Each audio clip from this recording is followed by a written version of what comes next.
पंजाब में फिर स्मॉग खतरनाक हद तक बढ़ गई। लाहौर आलूदा शहरों की फहरिस्त में पहले नंबर पर आ गया। पंजाब हुकूमत का मार्केट 2 दिन बंद करने पर गौर। प्राइमरी स्कूल में मास्क लाजमी करार।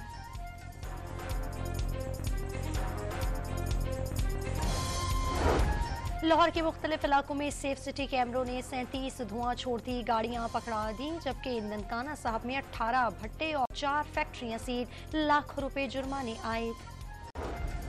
मियां नवाज शरीफ कोयटा जाने के लिए जाती उम्र से लाहौर एयरपोर्ट पहुंच गए। कोयटा में इस्तकबाल की तैयारियां मुकम्मल। नवाज शरीफ के पोस्टर और बैनर्स आवेजा कर दिए गए।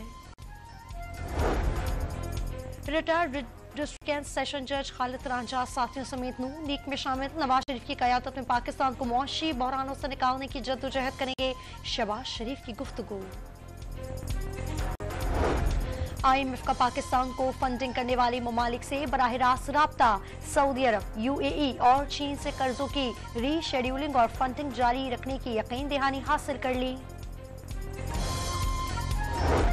2023 में ज़र मुबादला के लेन देन से बैंकों की आमदनी में 93% इजाफा। बैंकों ने फॉरेक्स ट्रेडिंग से 80.925 बिलियन रुपए कमाए। गुज़िश्ता साल बैंकों के फॉरेक्स ट्रेडिंग से आमदनी 41.905 बिलियन रुपए थी।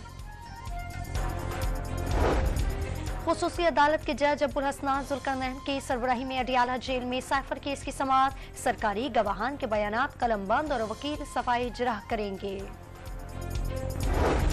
190 million pound scandal chairman PTI को अदालत में पेश किया जाए या जेल में ही जिस्मानी रिमांड हासिल किया जाए। नैब का दोनों ऑप्शंस पर गौर। गाजा में 5 दिन जंगबंदी के बदले हमास 70 यरगमाली खवातीन और बच्चों को रिहा करने पर आमादा। यरगमालियों की रिहाई की सूरत में गाजा में मुकम्मल जंगबंदी होनी चाहिए। अल-कस्साम ब्रिगेड्स के तर्जुमान का ऑडियो बयान।